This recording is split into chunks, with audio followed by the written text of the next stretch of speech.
friends, welcome back to my channel. So today I have a really fun project to share with you. A few of my friends and I got together to do a Grab 5 collaboration. And it's really fun, this particular collaboration, because we're all, like, most of us, we're all spread out. There's girls from England, from Canada, from the US, where I am. And it's a ton of different types of crafters. So I think Rachel and I are primarily like memory keepers, and then a bunch of the other girls they make mail, they make cards, just a bunch of different paper crafts. So I think it'd be really fun to see everyone's take on the 5 items. So it took us about a week to hammer out what the 5 items we were going to use, and we decided to use a stamp, a die set, mixed media. You guys, the mixed media I think was pretty much my idea. I think it was my idea. It's been working for weeks, I don't remember. But it was mixed media, a stamp set, a die set, ribbon, and an unused embellishment. So what I pulled out, I have my entire basket of trim, one of my baskets of trim, because this is the one that has all my ribbon in it, and I'm going to figure out what color I'm going to use as I work. And then for my dies, I have my nested tags, which are my favorite die, and I reach for over and over. And I do have this die set from Concord and Knife. This is the floral hoop die, which coordinates with the So Happy For You stamp set. And then, I mean, I like stamping, so I have a bunch of stamps. I have this Alpha from Studio Calico. This is the tucker, so this is the inside and the outside. I'm going to stamp and fussy cut these. And then I have this stamp set from Everyday Explorer, which is called Passport Home. For my mixed media, I'm going to be doing some jelly plating. So I have some paints from Dina Wakley, and I'm going to pull out a stencil in a little bit. I just couldn't fit anything else on my desk. And then for my unused embellishment, I pulled out some stuff from the Heritage collection. I think when they picked this, they were thinking like traded like Happy Mail style embellishments, but because I'm making a layout in a notebook, I'm going to use something else to keep it relatively flat, because I am working, I think this is the next empty page. I'm working in my Quarantine Chronicles book. I'm going to be doing some documenting about what my city looks like. So I have 2 pictures that I found online. These are not pictures I took myself. 2 pictures that I found online, and I'm going to be doing some documenting about what home looks like and what home means. So, that was my intro. I'm gonna stop talking, get to work, put you on fast forward. Because I'm using a bunch of stuff on this particular page, I might be all over the place for a little bit. So you're gonna see me put things down and then pick them back up and then put them down again. Things are falling. This is typical in Tashi land. But I have a general idea for this page, so we're gonna see what happens. So I'm gonna stop talking now and I'm gonna get to work. So you guys are in for a bit of a treat with this piece of the process, because everyone's always asking me for more jelly plating and how I use my jelly plate and what to do with it. So I made my own pattern paper with my jelly plate for this particular project, and I'm using some Dina Wakley paints. So the first paint that I'm putting down a heavy coat of apricot and aloe. And apricot is that weird beige color, and I mixed it in with the aloe to kind of mute it out, but the apricot just kind of took over all of the aloe. So you do see like intermittent splotches of the green. I probably should have showed that to you before I put it down, but whatever. And then I'm going to layer it over, and I'm not cleaning my plate. I'm using the same gross plate, and I'm adding now bits of turquoise and carnation. And I'm keeping my colors super light and pastel because that's just the collection that I'm using. Heritage does not have very many bold colors, if any. And I'm wiping my brayer off with a baby wipe in between colors. And for here, I'm not covering my whole plate in paint. I'm just putting down a few random splotches because I don't want to lose all that beige that I just put in the background. I'm working on building layers. So if you're using a jelly plate, this is what I recommend doing. It's just working in layers. And then I tend to do my stenciling the very last step. So all I'm doing here is adding some texture and some paint layers to my background. And I'm being very naughty and not showing you each print that I pull off. I'm normally better at this. But I'm adding a little bit more pink because it's turning out super blue. And pulling a print again. And I'm using some mixed media paper that I pulled out of a journal to do this. So I'm pulling a print again. Hopefully I remember to pick it up and show it to you. But all you need for jelly plate printing is some acrylic paint. Typically, acrylic paint is what people reach for, and a brayer. That's it. You don't need any special tools. You can get other stuff, but you don't need any of it. So now I'm going in and I'm adding some blue. And you guys see I put a very, very tiny amount of blue on my plate because it's a dark color and it is very easy for it to overwhelm the light colors that I put underneath. And you see there's tons of white space on my plate where there's not additional paint so that the blue does not take over that entire background. So I put it down, I'm burnishing it on. Oh, there we go. So now you guys see what I've been up to. I actually cleaned my plate between these two colors and I'm putting pastels down again. I added a little bit of heather and carnation, so a light purple and a very light pink, and this time I'm going to be putting a stencil. So what I decided to do, which is what I normally do with a stencil, is to lightly put the paint on. Like I'm kind of bouncing my brayer. I'm not even pressing that hard. I'm kind of bouncing my brayer on my jelly plate, popping my stencil down and pulling off a print on top of everything else I have going on. And then I'm actually going to pull the ghost print, which is what is left after you lift back up the stencil, and save the ghost print for later. So I hope you guys enjoyed this really, really quick tutorial process on how I use my jelly plate. It is a workhorse in my craft area. I reach for it. See, look at that. That's pretty fun. It is a workhorse in my craft area. I reach for it over and over again, and it gives you so many good backgrounds that are starting places for future projects. So you guys are going to get to see how I took this mixed media background that is a little bit messy and a little out of control and made it work to create a finished page. I'm going to kill it. Hi friends, I'm sure this is not what you were expecting to see next. I promise you there was a process video, but somewhere in the middle of the editing, transferring, uploading process, somewhere in there, 80% of my footage for this project disappeared, and I did a few interesting things. And since this was a collaboration, after talking to the girls that I'm supposed to be collaborating with, they've decided, and I think it's a good idea, to just do a project share. So I came back on, turned on the camera again. I am glaring at it to make sure that it records this time.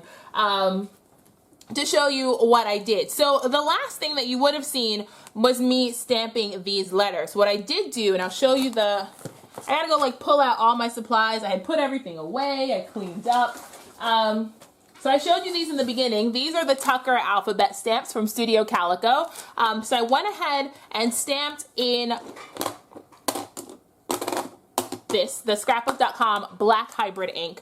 I stamped the outlines of the letters, and then using some precision scissors. These are my favorite fussy cutting scissors. You guys can't see that. They're precision scissors, super fine tipped, kind of hung out, and cut those out by hand. And that took some time. I'm not gonna lie, that did take a little bit of time, but I got it done.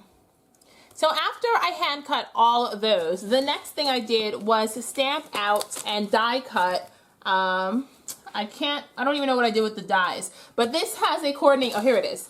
This set has a set of coordinating dies. This is this Concord and Ninth So Happy For You stamp set, and the coordinating dies are called the floral hoop dies. And I stamped these flowers. I'm going to hold them so you can see them a little bit closer, and I'm actually going to put close-up photos in the video, which is not something I normally do, but since you guys missed the whole process, I might as well. I hold them up so you can see. So I stamped the flowers and then I die cut them using my favorite little thing ever. This is the Sizzix Sidekick. If you're new to die cutting or you don't have a die cutting machine, because honestly, a big shot is a big investment. It's like $100, it's a big investment. If you are only going to be die cutting small things, the Sizzix Sidekick is a great die cutting machine. It has a 2.5-inch wide plate, and I die cut all these little flowers on my Sizzix, and it worked perfectly. So there we go. So I did my letters, I went ahead and cut out my, not hearts, my flowers. And then what I did next, the next thing I reached for, which is what I showed you in my intro, was my nested die set of tags. And I die cut the tag, 2 photos out of the tag. So these are the 2 photos I had. I have the photo of the, so I kind of could share with you what I'm scrapbooking. So this is my Quarantine Chronicles notebook. I'm not sure if I said that in the intro, but this is my Quarantine Chronicles notebook, and I'm using it to document Corona life. And I am in New York City, which is like the epicenter of the pandemic. So life here is really, really strange. So here is an army boat, an army hospital, either army or navy hospital boat going through the harbor in front of the Statue of Liberty. It was something I never thought I'd see. And then here it was an army hospital being set up in Central Park to deal with the influx of people that need care. And so that's what I was documenting. So after I die cut my photos, I then went ahead and die cut my jelly plating paper that you guys would have seen. That footage I have. So you guys actually saw me do this jelly plating. So I die cut with the same size tag, these are a little bit taller because my photo was a little short. And then with one size down, I die cut 2 more tags. And these are a little bit smaller than those. And then I brought it to my book and started working on a grid because I knew I wanted to make a grid style layout. And you guys, there's a lot going on here. I'm really, really sorry that I don't have the footage, but I think you can kind of, I'll walk you through what I did, and hopefully that'll be close enough if you want to recreate something like this. So I cut some vellum that was 3/4 of an inch wider than my tag to make little pockets. And then I use score tape. I have score tape that is 1/8 inch. It is like the skinniest tape ever. It's 1/8 inch score tape, super, super small. And I use that to stick down my pockets. And I like to use score tape, especially on vellum, because it's pretty close to transparent. Like you can't really see it, so I really like to use score tape on vellum. And after that, I went to work on building my layout. So I decided to do a diagonal title. So the first thing I did was figure out where I wanted to put my title. And then after I figured out where I wanted to put my title, I placed my photos. And then after I figured out where I wanted to put my photos, I placed my vellum pockets because these have journaling on them. That's where I did my story. I did my story on the back of these tags. So pretty much I figured after I put down my photos, I would go ahead and figure out where my tags were, and then I put my vellum. So we did title, photos, tags. No embellishing yet, just figuring out the layout of the page. And when you're making a grid style layout, I think that's the easiest way to do it, is figure out where the big elements go first. So after I did that, I created these clusters because there was still so much empty space. And for embellishing, I used, like I showed you guys in the beginning, I used the Heritage sticker pack. I used a lot of these stickers, and I actually finished, no, there are a few pieces left, just about finished the Heritage ephemera pack on this page. And for embellishing, I mixed up the flowers that I die cut. So again, I'll hold it up so you can see it, and there will be close-ups after the video, but I mixed up the flowers that I die cut with the Heritage ephemera because I wanted to tie in the colors that I use on my mono printing. So there's teal, there's pink, there's this like, I think this is called apricot. Yeah, apricot, there's that navy, and there's that lavender.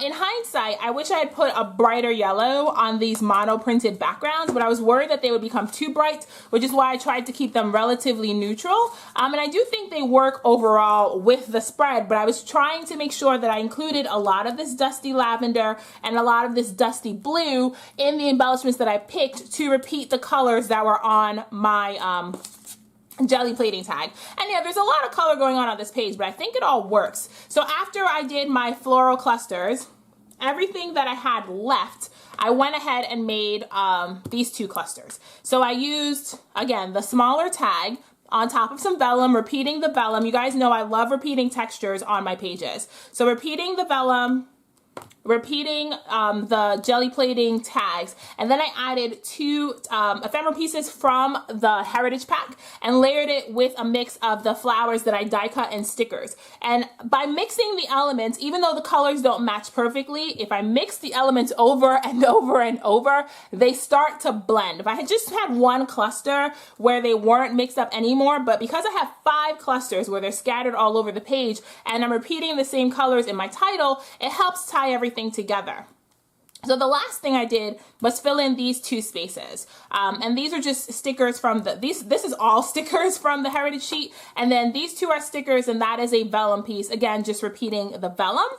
And then for my stamping on my tags, this is I showed you guys this is the Passport home stamp from Everyday Explorers. And I just did a single stamp on each of my tags. This one says love my city, this one says let's stay home, and this one just says home with the arrow. And then I did some journaling about being in New York City right now, which is more, it's less like personal for me and more about what my city looks like. So I did some journaling about the Army hospitals in Central Park, and how New Yorkers are a super resilient group of people and that our city is going to bounce back better and stronger, but it is very, very tough right now. And so that's what I did with my journaling. I used a really fun brush pen from Tombow. This is for calligraphy, but I've been liking it for journaling because my handwriting is very like loose and messy anyway. So I thought it'd look cool to have that calligraphy pen with the like thicker downstrokes. Like I'm not doing it on purpose. It's just kind of happening because that's the way I write. And then for the final element, which was ribbon, I kind of cheated because I had no idea what to do with ribbon. So I figured if I was making tags, I could just staple some ribbon. So this is ribbon I got from Michaels. This is actually, it doesn't say what kind of ribbon this is, but this isn't like normal. Okay, I'm terrible at this. But this isn't like the ribbon I'm used to using. I think this is called gross grain, if I'm not mistaken. Guys, don't quote me. I thought it would say it on it, but it doesn't. But I think this is called gross grain. It's like a really thick ribbon, and it has like a chevron in it. So I went ahead and I stapled some ribbon down, and then I used my pinking shears. These are fabric shears. They're called pinking shears, and I like to use them for ribbon because it gives you that like kind of zigzag edge, and it helps to prevent the ribbon from fraying after they've been put in and out of pockets over and over. I'm actually not going to put my tags back in just yet because these pockets are a really tight fit, and they do take me a little bit of time to put them back in the pocket. And like, let's see if I can get one in. Because I did my mono printing on mixed media paper, yeah, it's not going in. This is like really flimsy, floppy paper because I ripped it out of a notebook. If I had done this on like cardstock, like 80 pound like I normally use, this would have had a little bit more heft to it. But this is almost as thick as copy paper, so it bends a lot trying to put it back in the pocket, so I'm not going to do that just yet. But I hope that explains what I did and how I used the 5 elements. So just to repeat, my mixed media, I did monoplating on my tags, number 1. For stamping, I have my stamped alphabet, and then I have my stamped flowers, and I have some stamping on these tags. So that's number 2. Number 3 was die cutting. So I die cut the tags, and I die cut the flowers that I stamped on. Number 4, what was number 4? Oh, number 4 was an embellishment, like using up an embellishment. So I pulled out my Heritage stuff and pretty much killed my Heritage ephemera pack. And number 5 was ribbon, which I put on my tags.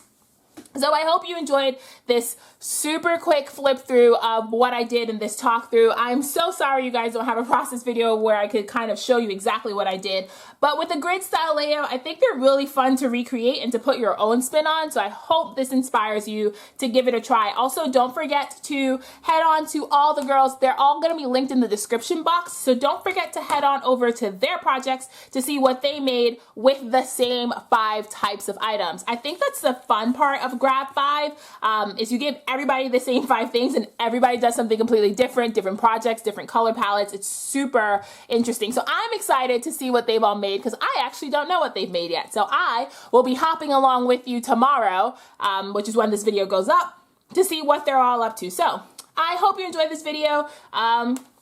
Actually, let me know if project shares are something that you enjoy watching, and I'll keep that in mind and show you a few things that I've made that I might not have filmed because I don't film everything I make, but if you guys do enjoy project shares, I could just pop on and go, hey, this is what I've been making, because I'm actually like caught up on the 100-day project, and I haven't filmed any of it. So maybe I could come on every few days and show you guys what I've made for my 100-day project. So let me know if project shares are something that you guys enjoy. Also, again, don't forget to hop on over and see what the other girls are up to. Please like, comment, subscribe if you're so inclined. And that's all I have for you. So until next time, keep it crafty and have the best day, and I will see you around. Bye!